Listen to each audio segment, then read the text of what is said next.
Hi friends, welcome to serial அரங்கம். இந்த serial அரங்கம் சேனலுக்கு உங்கள் எல்லாரையும் அன்போடு வரவேற்கிறேன். அடா அடா அடா, எல்லாரும் இந்த கண்கொள்ளா காட்சியை பார்க்காம விட்டுட்டோமே அப்படின்ட்டு யாரும் மிஸ் பண்ணிடாதீங்க. அப்படியான ஒரு எபிசோடு தான். டைட்டிலை பார்த்ததுமே எத்தனை பேர் சந்தோஷப்பட்டீங்க? மாமனார் காலில் விழுந்து மன்னிப்பு கேட்ட தங்கராஜ் பார்த்தீங்கள்ல எப்படின்னு சொல்லிட்டு. இன்றைக்கி வந்து பார்த்திங்கன்னா தேதி ஆகஸ்ட் 11 செவ்வாய்க்கிழமை. அழகே அழகு சீரியலில் என்ன நடந்திருக்கு பார்த்துடுவோமா?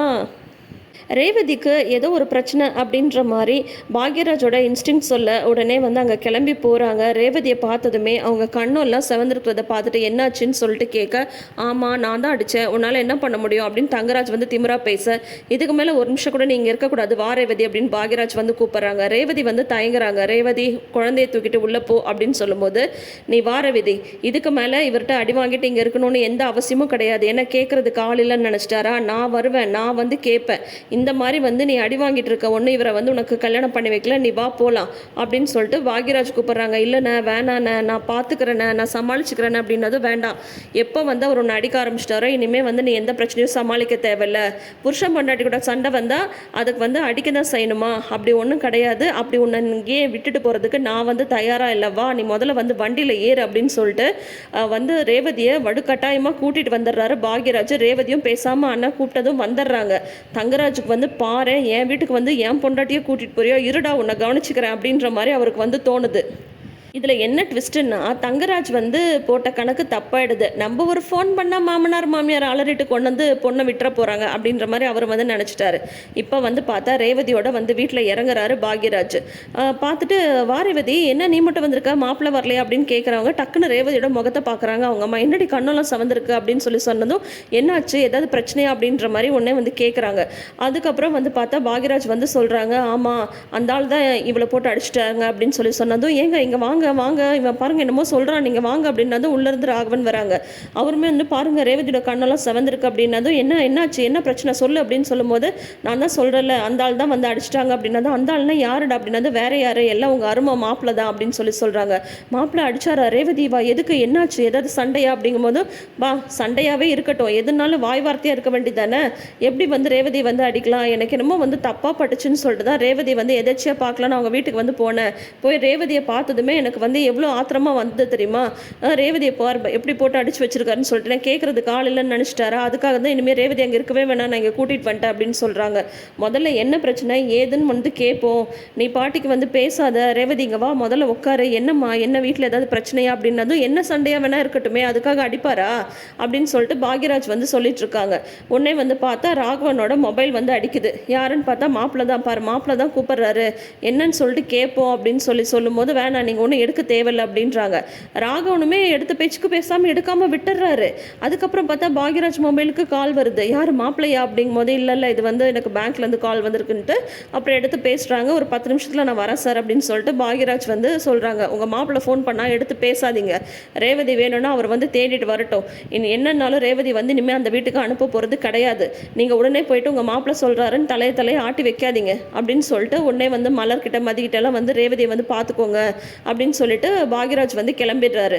ஏன்னா இது வரைக்கும் என்ன பிரச்சனை அப்படின்றது, எதனால் சண்டை வந்ததுன்றது யாருக்கும் தெரியாது. என்ன சண்டையாக இருந்தாலும் எப்படி அடிக்கலான்ற ஒரு ஸ்டாண்டில் தான் இப்போ எல்லாருமே வந்து நிற்கிறாங்க. அதுக்கப்புறம் வந்து பார்த்தா ரேவதி வந்து ரூமில் வந்து இருக்காங்க. மதியம் மலரும் சமாதானப்படுத்திட்டு இருக்காங்க. அழாதீங்கங்க, என்னை மன்னிச்சிடுங்க, இவங்க எவ்வளவோ தூரம் சொன்னாங்க, உடனே நீ அங்கே வந்து போகாத, எதுனாலும் பேசிக்கலாம் அப்படின்னு இவங்க சொன்னாங்க. அவங்க சொல்கிற பேச்சை கேட்காம நான் தான் இந்த மாதிரி வேலை போனதுக்கு அவர் தான் காரணம்னு தெரிஞ்சதும் அதே கோபத்தோடு உங்கள் வீட்டுக்கு வந்து பயங்கரமாக சண்டை போட்டு வந்துட்டேன். ஆனால் அது வந்து உங்கள் பக்கம் திரும்புன்னு நான் கொஞ்சம் கூட எதிர்பார்க்கவே இல்லை. அவருக்கு எப்படிங்க தெரிஞ்சது, நீங்கள் தான் என்கிட்ட சொல்லியிருப்பீங்க அப்படின்றது அவருக்கு எப்படி தெரிஞ்சது அப்படின்ற மாதிரி மதி வந்து கேட்குறாங்க. என்னை வந்து மன்னிச்சிடுங்க, அவர் இந்தளவு உங்களை அடிக்கிற அளவு ஹார்ஷாக நடந்துப்பாரு நான் கொஞ்சம் கூட எதிர்பார்க்கவே இல்லை. நான் கொஞ்சம் பொறுமையாக இருந்திருக்கணும், எந்த ஒரு விஷயத்தையும் பொறுமையாக டீல் பண்ணியிருக்கணும். கோபத்தோட கோபமாக நான் வந்து அங்கே வந்தது தான் பெரிய தப்பு. நான் வந்து அவர் மேலே வந்து திட்டேன்றதுக்காக அந்த கோபத்தை ஃபுல்லாக உங்ககிட்ட காட்டிட்டார் அப்படின்ற மாதிரி மதி வந்து சொல்கிறாங்க. உடனே ரேவதி வந்து அதை மெச்சூர்டாக ஹேண்டில் பண்ணுறாங்க. எப்படின்னு சொல்லிட்டு பார்த்தீங்கன்னா, ரேவதி வந்து சொல்கிறாங்க, இது ஒன்றும் எனக்கு புதுசு கிடையாது, எனக்கு வந்து பழகின ஒரு விஷயந்தான். இப்போ நீ வந்து போனதுனால தான் இந்த சண்டை அப்படின்றத விட வேறு ஏதாவது ஒரு காரணத்துக்காக சண்டை வந்தாலும் அவர் இப்படி தான் நடந்திருப்பார். என்னோடய வாழ்க்கையே இப்படி தான் போயிட்டுருக்கு. 2 நாள் நல்லா இருந்தால் 4 நாள் வாழ்க்கை வந்து நரகமாக போகுது. அவர் ஏன் தான் இப்படி இருக்காருன்னே வந்து தெரியல. நீ வந்து அவரை கேள்வி கேட்டது சரிதான் மதி. அவர் நினைக்கிறதெல்லாம் கரெக்டு, அவர் செய்கிறதெல்லாம் சரின்னு அவர் இஷ்டத்துக்கு அவர் வந்து செஞ்சிட்ருக்காரு. அவர் எதுக்கு உன்னோட வேலையில் வந்து பிரச்சனை வந்து கொடுக்கணும்? நீ வந்து கேள்வி கேட்டது சரிதான். நீ வந்து கேள்வி கேட்காம இருந்திருந்தாலும் வேற ஒரு விதத்தில் ஏதாவது ஒரு பிரச்சனை வந்து எங்களுக்குள்ளார சண்டை வந்திருக்கும். இது வந்து புதுசெல்லாம் கிடையாது. உன்னோட லைஃபுக்காக நீ வந்து பேசின, அதில் எந்த ஒரு தப்புமே கிடையாது. நானுமே அதுதான் சொன்னேன், மதியோட வாழ்க்கையை ஏன் இந்த மாதிரி பிரச்சனை பண்ணுறீங்கன்னு தான் நானுமே வந்து கேட்டேன். அதுக்காக அவர் வந்து என்ன அடிச்சிருந்தா எனக்கு அது ஒன்றும் பிரச்சனை கிடையாது. வாழ்க்கையே எனக்கு வந்து அழுத்து போச்சு. டெய்லி பிரச்சனையாகவே போயிட்டுருக்கு. டெய்லி சண்டை. ஒரு நாள் கூட அவர் வந்து என்கிட்ட அன்பாவோ அக்கறையாவோ இருந்ததே இல்லை அப்படின்ற மாதிரி ரேவதி வந்து அழறாங்க. அவங்க அழும்போது நம்மளுக்கே ரொம்ப கஷ்டமாக தான் இருக்குது. பார்க்கவே ரொம்ப பாவமாக தான் இருக்குது. ஏன்னா தங்கராஜ் வந்து கிட்டத்தட்ட ஒரு ஸ்லேவ் மாதிரி தான் ரேவதியை வந்து அங்கே வச்சிட்ருக்காங்க. ரேவதியை மட்டும் இல்லை, இந்த ஃபேமிலியவே வந்து அவர் வந்து அடக்கி ஆளணும் அப்படின்ற மைண்ட் செட்டில் தான் அவர் வந்து இருந்துகிட்ருக்காரு. இப்போ பாக்யராஜ் எடுத்த ஸ்டாண்ட் வந்து கரெக்டான ஸ்டாண்டு தான். மனுஷன் இப்போ வந்து பார்த்தா அலறி போயிடுறாரு. என்னன்னு சொல்லிட்டு பார்த்தா இங்கே வந்து அவங்க அம்மா கூட வந்து சமாதானப்படுத்துகிறாங்க, ரேவதி வந்து சமாதானப்படுத்துகிறாங்க. என்ன இருந்தாலும் மாப்பிள்ளை வந்து ஒன்று அடிச்சிருக்க கூடாது அப்படின்ற இடத்துல தான் எல்லாருமே வந்து நிற்கிறாங்க. அவர் வந்து இப்போ கிளம்பி வராரு. தங்கராஜ் வந்து கிளம்பி வராரு. எப்போவுமே மாப்பிள்ளை வந்துட்டாங்கன்னா மாப்பிள்ளை வந்துட்டாருன்னு உடனே அவங்க மாமனாரும் மாமியாரும் வந்து வாங்க மாப்பிள்ளை அப்படின்ற உபசரிப்பெல்லாம் இருக்கும்ல. இன்றைக்கி அது எதுவுமே இல்லைங்க. அதுவே தங்கராஜுக்கு ஒரு பேரிடியாக தான் இருந்தது. வாங்க அப்படின்னு சொன்னதோட சரி, அப்படியே அமைதியாக 2 பேரும் உட்காந்துட்டு இருக்காங்க.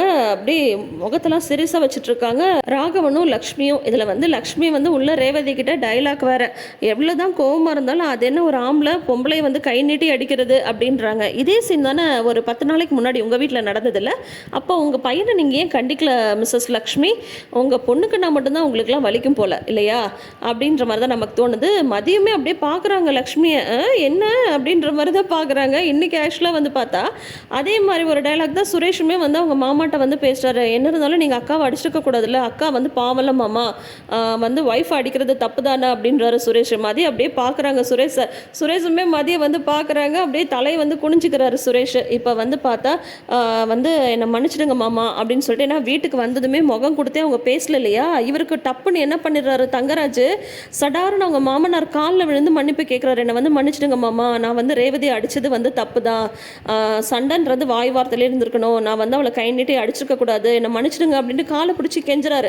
உடனே ராகவன் வந்து எழுந்துருங்க மாப்பிள்ள, முதல்ல எழுந்துருங்க, என்ன பண்ணுறீங்க நீங்கள், ஏன் இந்த மாதிரிலாம் வந்து பண்ணிட்டுருக்கீங்க அப்படின்னு சொல்லும் போது, இல்லை மாமா வந்து ஒரு சண்டை தான் நடந்தது. ஒரு சாதாரண விஷயத்துக்கு தான் எனக்கும் அவளுக்கும் சண்டை நடந்தது. ஆனால் அவள் வந்து என்னை விட்டு கொடுத்து பேசிட்டான்றதுனால தான் எனக்கு வந்து ரொம்ப கோபம் ஆயிடுச்சு. எப்போவுமே அவள் எனக்காக யோசிக்கவே மாட்டேன்றா. அதுதான் எனக்கு வந்து ரொம்ப எரிச்சல் ஆயிடுச்சு. அதனால தான் வந்து கை நீட்டி அடிச்சிட்டேன் அப்படின்னதும், இருந்தாலும் நீங்கள் வந்து அடிச்சிருக்க வேண்டாம் மாப்பிள்ளை, எப்படி நீங்கள் வந்து ரேவதியை வந்து அடிக்கலாம், கட்டின பொண்டாட்டி அடிக்கிறது தப்பு தானே அப்படின்னு அவங்க மாமியார் வேற பேச, அப்படியே மதியை வந்து காட்டுறாங்க. கேமராமேனும் நல்லா தான் வந்து வேலை பார்த்துருக்காரு. உடனே மதியோட ஃபேஸ் ரியாக்ஷனை காட்டுறது அப்படின்னு சொல்லிட்டு, அதுக்கப்புறம் வந்து பார்த்தா தங்கராஜ் வந்து, இல்லை ரேவதியோ குழந்தையோ அனுப்புங்க, நான் வந்து கூட்டிகிட்டு போகிறேன். இனிமேல் சத்தியமாக நான் ரேவதியை வந்து அடிக்க மாட்டேன். இனிமேல் அவளோட சண்டையே போட மாட்டேன். அவளை நல்ல விதமாக பார்த்துக்கிறேன். அப்படிங்கும்போது அப்படியெல்லாம் ரேவதியை வந்து உங்கள் கூட அனுப்ப முடியாது. இனிமேல் ரேவதி உங்களோட வாழ மாட்டா, ரேவதி இங்கே தான் இருப்போம் அப்படின்ற மாதிரி பாக்யராஜ் வந்து சொல்கிறாங்க. பாக்யராஜ் அவசரப்படாது அப்படின்ற மாதிரி அவங்க அப்பா அம்மா சொல்லும்போது, நான் ஒன்றும் அவசரப்படலப்பா, நல்லா தெரிஞ்சு தான் நான் வந்து பேசிகிட்ருக்கேன். இத்தனை நாள் வந்து ரேவதியை கஷ்டப்படுத்திட்டு இருந்தார். இன்றைக்கி என்னென்னா கை நீட்டி அடிக்க ஆரம்பிச்சிட்டாரு. இதுக்கு மேலே ரேவதியெல்லாம் அங்கே வந்து அனுப்ப முடியாது அப்படின்னதும், ரேவதியை நீங்கள் கூப்பிடுங்க மாமா, நான் ரேவதிகிட்ட பேசுகிறேன் அப்படின்ற மாதிரி சொன்னதும் ரேவதியை வந்து கூப்பிட்றாங்க. ரேவதி, நான் வந்து பண்ணது தப்பு தான், நான் வந்து ஒன்று அடிச்சிருக்க கூடாது, என்னை வந்து மன்னிச்சிடு, வா நம்ம வீட்டுக்கு போகலாம் அப்படின்னதும், போகாத ரேவதி, இதுக்கு மேலே நீ வந்து அவரை நம்பாத, அவர் கூட நீ வந்து போக தேவையில்லை, இனிமேல் நீ இங்கே தான் இருக்கணும், நீயும் குழந்தையும் இங்கே தான் இருக்கணும் அப்படின்ற மாதிரி வந்து சொல்கிறாரு பாக்யராஜ். தங்கராஜ் வந்து வா ரேவதி போகலாம் அப்படின்ற மாதிரி தங்கராஜ் வந்து கூப்பிட்டுட்ருக்காரு. நல்லா என்னை மன்னிச்சிடு அப்படின்னு சொல்லிட்டு கெஞ்சி தான் கேட்குறாரு. அவர் உள்ளுக்குள்ளே அவருக்கு கோவம் இருந்தாலும் இப்போ வேறு வழி இல்லை. ஏன்னா அவர் கையில் இருக்கிற ஒரே ட்ரம்ப் கார்டு யாருன்னு பார்த்தீங்கன்னா ரேவதி தான். ரேவதியை வச்சு தான் இந்த குடும்பத்தை ஆட்டி படைக்க முடியும். ரேவதியே இங்கேயே இருந்துட்டாங்க அப்படின்ற மாதிரி இருந்தால் இப்போ பார்த்தா மாமனார் மாமியார் வந்து வாங்க அப்படின்றதோட சரி, உபச்சரிப்பே இல்லை. இதோட ரேவதி இங்கே இருந்துட்டா சுத்தமாக இந்த வீட்டில் வந்து அவருக்கு மரியாதை இருக்காது இல்லையா? அதனாலேயே பயந்து போய் இப்போ வந்து ரேவதியை கூப்பிட வந்திருக்காரு. இப்போ ரேவதி எந்த மாதிரியான முடிவெடுக்க போகிறாங்க, நீங்கள் என்ன நினைக்கிறீங்கன்றதை மறக்காமல் கமெண்ட் செஷனில் வந்து சொல்லுங்கள். ஆக மொத்தம் இன்னைக்கு தங்கராஜ் வந்து அவங்க மாமனார் காலில் விழுந்து மன்னிப்பு கேட்ட சீன் கூட நல்லா தாங்க இருந்தது. ஏன்னா ஏதாவது ஒரு கட்டத்தில் இறங்கி வந்து தானே ஆகணும். எப்போவுமே வந்து சக்கரம் மேலேயே சுத்துமா? வாழ்க்கைன்ற சக்கரம் மேலே கீழே ஏற்ற இறக்கத்தோட தானே இருக்கும். அந்த மாதிரி தான் இன்றைக்கி வந்து தங்கராஜுக்கு ஒரு நாளாக அமைஞ்சிடுச்சு. பாக்யராஜ் வந்து சூப்பரான ஒரு ஸ்டாண்ட் வந்து எடுத்தார் தங்கச்சிக்காக. அது எல்லாமே ரைட்டு தான். நான் நேற்று வீடியோலேயே சொன்ன மாதிரி இதே மாதிரியான ஒரு ஸ்டாண்டு நம்ம மலருக்காகவும் பாக்யராஜ் வந்து எடுத்தாருன்னா வீட்டில் வந்து அவங்க மாமனார் மாமியார் மலரை போட்டு இந்த பாடு படுத்த மாட்டாங்கன்ற கருத்தை நான் இந்த வீடியோலையும் பதிவு பண்ணிக்கிறேன். ஸோ உங்களுக்கு இந்த வீடியோ பிடிச்சிருக்குன்னு நினைக்கிறேன். யாரெல்லாம் இன்றைக்கி எபிசோடை பார்க்க வெயிட்டிங்கில் இருக்கீங்கன்றதை மறக்காமல் கமெண்ட் செஷனில் சொல்லுங்கள். இன்றைக்கி எபிசோடு உங்களுக்கு பிடிச்சிருந்தா வீடியோக்கு ஒரு லைக் கொடுங்க. நம்ம சேனல் பிடிச்சிருந்தா சேனலை சப்ஸ்கிரைப் பண்ணிக்கோங்க. இந்த சீரியல் அரங்கம் சேனலை நிறைந்த அரங்கமாக மாற்றுங்க. தேங்க்யூ.